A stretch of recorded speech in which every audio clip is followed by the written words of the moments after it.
30 Januari 2026 memasukkan Shah Bandar iaitu Masukan Biru dinobatkan sebagai juara keseluruhan kejohanan mentas desa SMK Taman Tuanku Jaafar 2026 yang berlangsung dengan jayanya di Padang SMK Taman Tuanku Jaafar pagi tadi.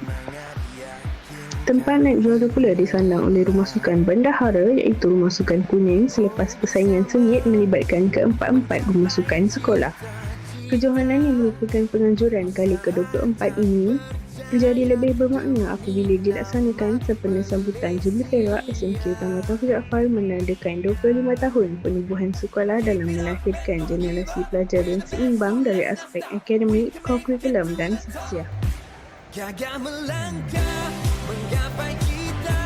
Program bermula seawal jam 7.30 pagi dengan pengumpulan peserta dan taklimat keselamatan sebelum acara dilepaskan mengikut kategori yang telah ditetapkan.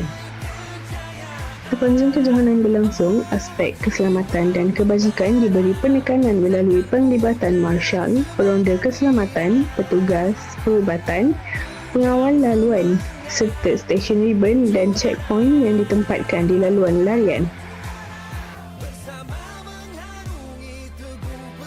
Program ini melibatkan penyertaan semua pelajar termasuk murid pendidikan khas PKI dan bertujuan menyemarakkan semangat kebudayaan serta membudayakan gaya hidup sihat dalam kalangan warga sekolah. Semangat yakinkan menyela.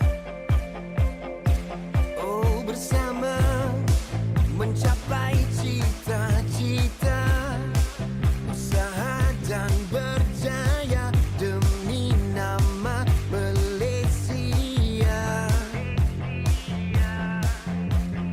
Keep it up and don't give up. We're the best, so let's not stop. We can make it to the top.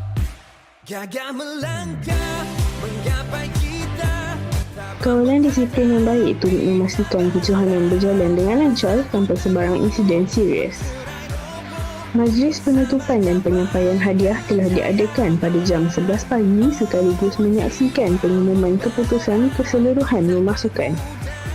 Kejayaan Rumah Shah Bandar muncul sebagai juara keseluruhan mencerminkan semangat kerjasama, disiplin dan komitmen tinggi ahli rumah sukan tersebut, manakala Rumah Sukan Bendahara pula menampilkan prestasi cemerlang untuk menduduki tempat kedua kejohanan. Pihak sekolah merakamkan setinggi-tinggi penghargaan kepada semua guru, pelajar, pembantu, jawatankuasa serta PIBG atas kerjasama dan sokongan yang diberikan dalam menjayakan kejohanan ini. Sekaligus menyemarakkan lagi sambutan Jubli Perak SMK Taman Tuanku Jaafar. Secara keseluruhannya, kejohanan mentas desa SMK Taman Tuanku Jaafar 2026 bukan sahaja berjaya mencapai objektif penganjurannya, malah menjadi simbol kebersamaan dan semangat warga sekolah dalam meraihkan 25 tahun kecemerlangan SMK PTJ.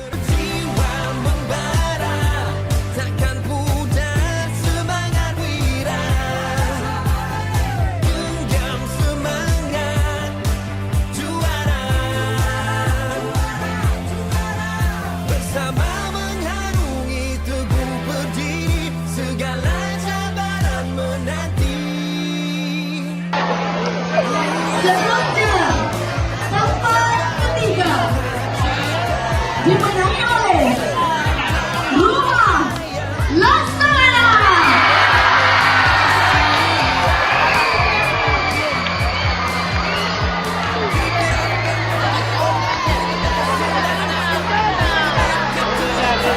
Sebelum saya umumkan johan, saya umumkan terlebih dahulu johan keseluruhan.